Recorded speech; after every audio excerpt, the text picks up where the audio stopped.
एक field commander के रूप में आपके प्रयास पूरे जिले को मजबूती देते हैं।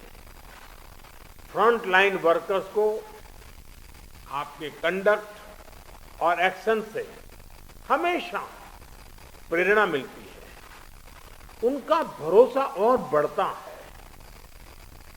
मैं आपसे एक और बात कहना चाहूंगा।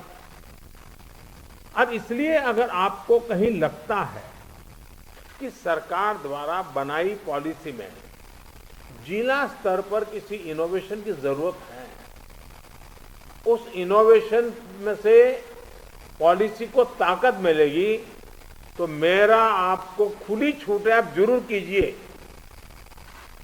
अगर ये इनोवेशन आपके जिले की स्थानीय जरूरतों के हिसाब से है तो उसे उसी हिसाब में करिए। अगर आपको लगता है कि आपने जो इनोवेशन किया है वो पूरे प्रदेश के लिए या पूरे देश के लिए बेनिफिशियल है, तो उसे सरकार तक भी पहुंचाइए। अगर आपको अपने अनुभवों से तेजी से बदलती परिस्थितियों के हिसाब से पॉलिसीज में किसी सुधार की जरूरत लगती है, तो उसका भी फीडबैक जरूर पहुंचाइए, बिना संकोच पहुंचाइए। क्योंकि ये लड़ाई ऐसी है कि हम सब मिलकर के सोचेंगे, सब मिलकर के नई नई चीजें ले आएंगे, तब जाकर के हम कर पाएंगे। साथियों, आपके जिले की सफलता बाकी जिलों के लिए एक उदाहरण बन सकती है, उनकी भी मदद कर सकती है। कोरोना से निपटने के लिए जो भी बेस्ट प्रैक्टिसेस हैं, उनको भी हमें एडॉप्ट करते चलना है। आपके बहुत से साथी ऐसे जिलों में होंगे जहां कोरोना संक्रमण पीक पर पहुंचने के बाद अब कम हो रहा है। उनके अनुभवों से सीखकर आप अपने जिलों में अपनी रणनीति को और मजबूत करते रहेंगे तो कोरोना के खिलाफ लड़ाई और आसान होगी।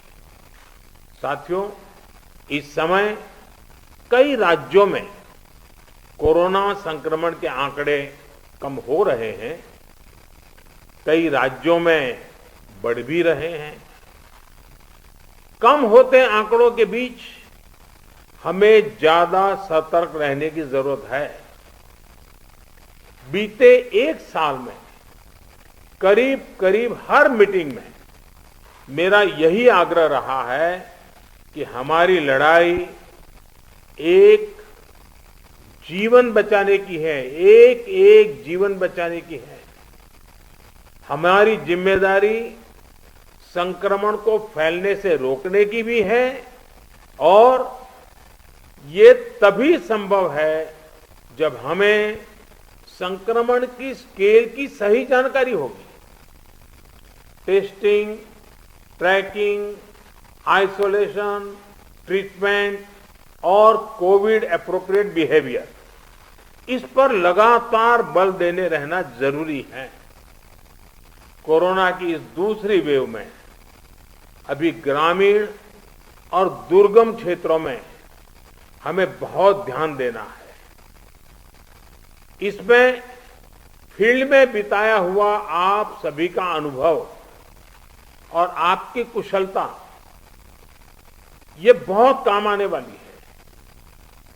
हमें गांव-गांव में जागरूकता भी बढ़ानी है और उन्हें कोविड के इलाज की सुविधाओं से भी जोड़ना है।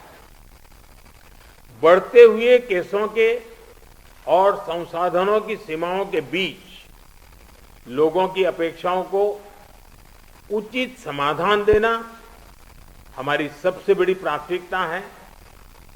सारी चुनौतियों के बीच समाज के सबसे निचले छोर पर खड़े व्यक्ति का चेहरा ध्यान में रखते हुए हमें काम करना है। उसका कष्ट दूर हो, उसको मदद मिले, हमें ऐसी व्यवस्थाओं को और मजबूत करना है। इस बहुत बड़े वर्ग तक जब प्रशासन का एक भी व्यक्ति पहुंचता है तो या उससे संपर्क करता है, उसकी बात सुनता है, तो उससे बहुत बड़ा विश्वास जगता है। बीमारी से लड़ने की उसकी ताकत कई गुना बढ़ जाती है। जैसे हम देखते हैं, जब होम आइसोलेशन में रह रहे परिवार के पास प्रशासन के लोग ऑक्सीमीटर लेकर जाते हैं, दवाएं लेकर जाते हैं, तो उसकी खोज खबर लेते हैं, तो उस परिवार को संबल मिलता है कि हम अकेले नहीं हैं। साथियों, कोविड के अलावा आपको अपने जिले के हर एक नागरिक की ईज ऑफ लिविंग का भी ध्यान रखना है। हमें संक्रमण को भी रोकना है और दैनिक जीवन से जुड़ी जरूरी सप्लाई को भी बेरोक टोक चलाना है। इसलिए स्थानीय स्तर पर कंटेनमेंट के लिए जो भी गाइडलाइंस जारी की गई है, उनका पालन कराते समय इस पर भी गौर करना है कि गरीब को परेशानी कम से कम हो, किसी भी नागरिक को परेशानी ना हो। साथियों, पीएम केयर्स के माध्यम से देश के हर जिले के अस्पतालों में ऑक्सीजन प्लांट लगाने पर तेजी से काम किया जा रहा है। कई अस्पतालों में ये प्लांट काम करना शुरू भी कर, जैसे अभी चंडीगढ़ का हमने सुना, कितना बेनिफिट हुआ उनको। और इसलिए आपसे मेरा आग्रह है कि जिस भी जिलों को ये प्लांट अलॉट होने वाले हैं, वहां हर जरूरी तैयारी पहले से पूरी होने पर ऑक्सीजन प्लांट और तेजी से सेटअप हो जाएंगे। अस्पतालों में ऑक्सीजन मॉनिटरिंग कमेटी जितना सही काम करेगी, उतना ही ऑक्सीजन का सही इस्तेमाल हो पाएगा। साथियों, टीकाकरण कोविड से लड़ाई का एक सशक्त माध्यम है। इसलिए इससे जुड़े हर भ्रम को हमें मिलकर के उसको निरस्त करना है। कोरोना के टीके की सप्लाई को बहुत बड़े स्तर पर बढ़ाने के निरंतर प्रयास किए जा रहे हैं। वैक्सीनेशन के लेकर व्यवस्थाओं और प्रक्रियाओं को हेल्थ मिनिस्ट्री लगातार स्ट्रीमलाइन कर रही है।